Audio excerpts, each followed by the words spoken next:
Mesdames, Messieurs, bonsoir et bienvenue à cette édition, le sommaire.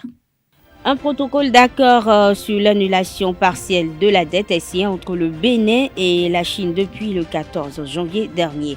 C'était à l'occasion de la visite du ministre chinois des Affaires étrangères au Palais de la Marina.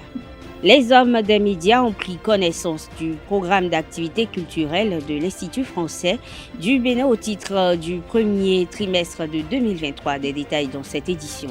2 produits pharmaceutiques incriminés par l'OMS sont interdits en République du Bénin. Les citoyens sont appelés à faire preuve de vigilance selon le ministère de la Santé.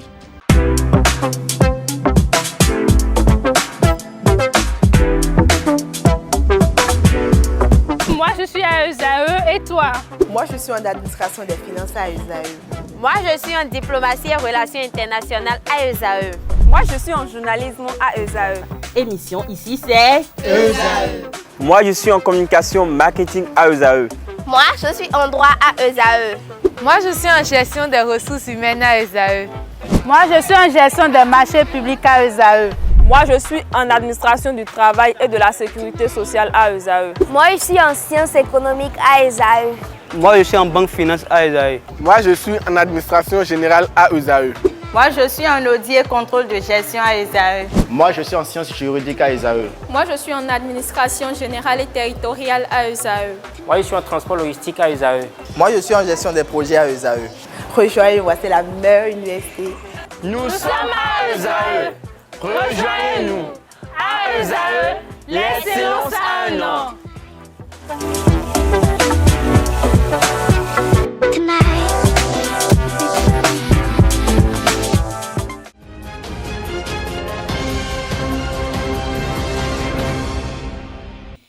Le Bénin et la Chine ont signé l'annulation partielle de la dette à Cotonou. C'était le 14 janvier à l'occasion du tête-à-tête entre le président de la République, Patrice Talon, et le ministre chinois des Affaires étrangères, Qin Gang. Qin Gang a aussi visité à l'occasion la zone économique de Glo-Jigbe. Le ministre chinois propose que les deux pays travaillent ensemble pour promouvoir la synergie entre le plan de développement stratégique du Bénin et l'initiative de la ceinture et la route, ainsi que les réalisations du forum sur la coopération sino-africaine. Ce afin d'identifier davantage de champs et de taux de croissance pour la coopération des deux pays. La directrice déléguée de l'Institut français du Bénin a rencontré les journalistes le vendredi 13 janvier dernier dans la cour de l'Institut. La directrice, Fabienne Bidou, a saisi l'occasion pour lever un coin de voile sur la politique culturelle de cette institution. Des propos recueillis par Carles Kitomé, Ulrich Amegampoué.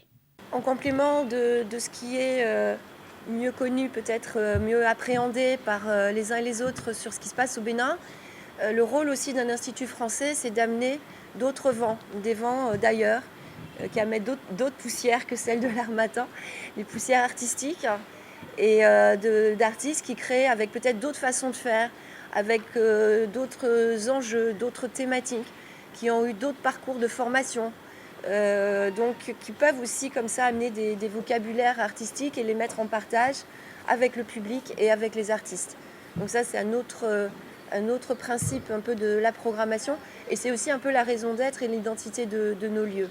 Notre grand principe, c'est aussi d'essayer d'exposer la diversité, donc la diversité en termes de forme esthétique, la diversité en termes de sujets abordés, de prise de liberté aussi par rapport au traitement qu'on peut faire de différents sujets, de disciplines artistiques évidemment, puisque vous savez qu'un institut français, ça va de la littérature au spectacle vivant, au cinéma, aux arts plastiques, et que évidemment ça nous amène à avoir un puzzle assez coloré de propositions à faire au public. Dernier leitmotiv, parmi les principaux, c'est aussi l'accessibilité à toutes et à tous. Donc à la fois par une politique tarifaire abordable. Par exemple, cette année, on a baissé les tarifs d'adhésion de la médiathèque, mais il faut savoir qu'un tarif d'adhésion à la médiathèque, c'est aussi un accès à tarif réduit au spectacle. Donc pour quelqu'un qui est adhérent, un spectacle payant va coûter 1000 francs. Donc c'est pas très cher. Et puis il arrive aussi, selon les moments de l'année, qu'on réserve une gratuité aux adhérents. Ça sera le cas du concert de Sacboan par exemple, ou ça a été le cas du concert de Zénab à l'ouverture. En complément de l'accessibilité, on va dire, économique, on essaye aussi de travailler une accessibilité géographique, puisqu'on délocalise régulièrement une partie de notre programmation.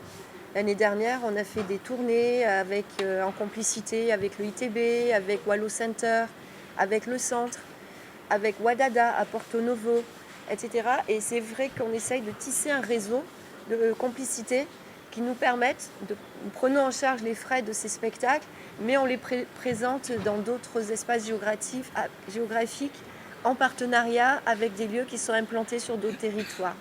Toujours au cours de cette rencontre avec les hommes des médias, la directrice déléguée Fabienne Bidou a présenté la programmation des spectacles de danse au titre du premier trimestre 2023 à l'Institut français du Bénin. Elle exprime au micro de Carles Kitome et Ulrich Amégampoué.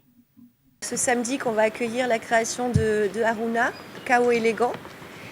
Mais vous dire que dans le registre de la danse sur le trimestre, on aura aussi le 10 février un spectacle de Irène Tassimbedo qui nous vient du Burkina Faso et qui est vraiment une femme d'engagement et de courage, une grande chorégraphe, danseuse elle-même dans ses débuts et qui va présenter une pièce qui lui est inspirée par le Requiem de Mozart mais qu'elle va transposer dans une réalité africaine.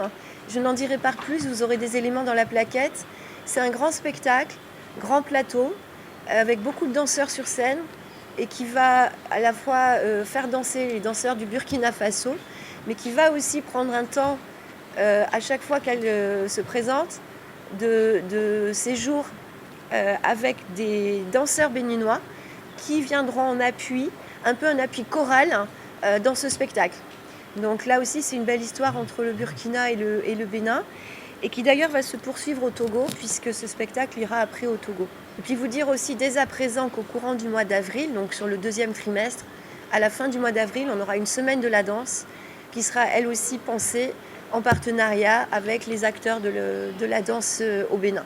En vue de soulager les usagers de l'Agence nationale d'identification des personnes qui rencontrent d'énormes difficultés dans le cadre de la correction des différents actes délivrés et autres réclamations, l'agence lance en ligne le service de réclamation. Cette nouvelle mesure de l'ANIP vient mettre fin au rang interminable auquel les usagers sont confrontés dans ces locaux quand il s'agit de correction de leurs pièces. La vente de médicaments incriminés par l'OMS est interdite en République du Bénin. Il s'agit du sirop antitussif Ambronol et du sirop antigrippal Doc 1 Max fabriqué par le laboratoire Marion Biotech PVT. Le ministère de la Santé l'a fait savoir à travers un communiqué daté du 16 janvier 2023. La note indique que l'utilisation de ces produits chez l'enfant peut entraîner entre autres des douleurs abdominales, des vomissements, des diarrhées et l'altération de l'état mental. Selon l'agence béninoise de régulation pharmaceutique, les produits incriminés ne disposent pas d'une autorisation de mise sur le marché béninois. Les populations sont donc invitées à la vigilance et à signaler toute présence des dits produits au Bénin. Le festival de la capoeira et les danses nationales en République du Bénin, Kadana Bénin, va connaître sa première édition dès le 4 février prochain. À quelques jours de ce premier acte, Bertrand Kelly, Rontondi, promoteur du label Berkebi Pro d'Art et président du comité d'organisation du dit festival, a levé un coin de voile sur l'événement. Il est au micro de Anaël Dohou et Nasserine Fatoumbi. Le festival organisé par le label Berkebi Pro d'Art, c'est le festival Kadana Bénin, première édition. C'est le festival de la capoeira et des danses nationales. C'est une activité qui englobe art et sport, où nous valorisons les arts de la danse, des danses nationales de chez nous, et également l'art de la capoeira qui est un sport, pas si connu du public. L'objectif d'abord de ce festival, c'est de faire connaître l'importance des danses nationales aux collégiens et aux lycéens de la commune d'Abomey-Calavi et également l'art de la capoeira. Donc au programme, nous avons d'abord une conférence. Cette conférence serait animée par le promoteur de l'école africaine des danses cérémonielles et religieuses, directeur Roberto Iwasadja, et le professeur Sagui Mathieu, socio-anthropologue de l'art. Ils vont aborder sur le thème les danses nationales au Bénin, de l'éducation à l'intégration des valeurs endogènes. Après ça, place aux prestations. Donc pour les prestations, nous aurons 4 tableaux, le Agbadja, le Gangan, le Zenli, le Tipenti, avec le club UNESCO de l'ensemble artistique et culturel des étudiants. Après ça, nous aurions une prestation de 3 tableaux également, venant du club envoyé par la Fédération de la Capoeira du Bénin. Le festival Kadana, il aura lieu le samedi 4 février 2023 à l'espace culturel Meiton 6 à Abomey-Calavi. Nous avons ciblé tous les jeunes collégiens et lycéens de la commune d'Abomey-Calavi. Les particuliers également sont invités à cette activité. Du point de vue attente, nous remercions, nous attendons plus de partenariats parce qu'il y a plusieurs écoles nous ont dit oui et d'autres également sont restés réticents. À part ce fait, nous attendons beaucoup de la mobilisation des jeunes collégiens et lycéens de la commune d'Abomey-Calavi. Parce que les danses de chez nous, c'est notre identité. Si on ne le fait pas, personne ne le fera à notre place. À l'endroit des directeurs d'établissement qui ont accepté de mettre leur confiance dans le groupe Bekebi Proda, je leur dis un sincère merci. Je profite également de l'occasion pour dire un sincère merci au promoteur culturel Tony Yambole, directeur de l'espace Meiton, le professeur Didier Wenoude, ex-directeur de l'Institut national des métiers d'art, d'archéologie et de la culture. Je profite également de l'occasion pour dire merci à tous ces partenaires-là qui ont décidé d'accompagner ce festival pour cette première édition. La tisane est une boisson obtenue après macération, digestion, infusion ou décoction de matériel végétal dans de l'eau chaude ou froide. Dans la ville de Cotonou et plus précisément à Djerico, il existe de nombreux amateurs de ces boissons. Dans le reportage à suivre, nous vous invitons à aller à la découverte d'un kiosque de vente de tisane. Il est signé Francis Fahami Quentin Amoussou. Nous sommes à Gbedjomele. Là est Célestine. La vendeuse de tisane est installée depuis quelques minutes. Elle n'a pas embrassé cette activité par hasard. Elle a acquis une maîtrise des traitements et des posologies.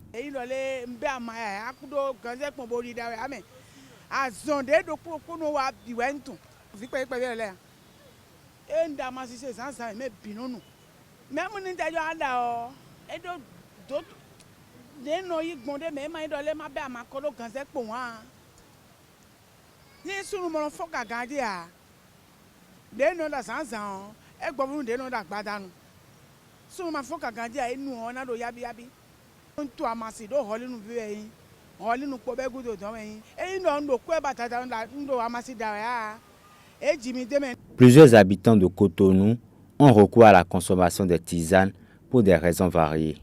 La tisane, depuis la nuit des temps, je crois que c'est une bonne chose parce que avoir les plantes déjà, c'est à base de ça nos aïeux et nos grands-parents ont pu nous protéger, nous sauver des maux, jusqu'à ce qu'aujourd'hui on a fait la découverte des produits pharmaceutiques.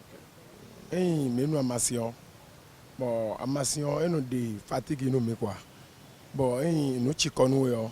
Abia no kwese fo gbe kaka bo sanu amasion anu anamo wede me eno na me kamesien no na me awi ya amakanu wa anaje kuche kwa den kanu zanzan ten den wa yen no mo vo gbogbo de me bo mo ayajije de me lo zanzan di. Je pense souvent de la tisane parce que la tisane ça me permet de bien travailler, de bien rester en forme. Si je prends ça souvent, je fais beaucoup de pipi et je suis en forme pour travailler. Plusieurs générations de Béninois se sont soignés avec les tisanes et certains y croient plus qu'aux produits pharmaceutiques qu'ils jugent toxiques. Mais la pharmacopée béninoise reste confrontée à des problèmes de législation. Mesdames, Messieurs, c'est tout pour cette édition. Merci de votre attention. Bonne soirée et à très bientôt.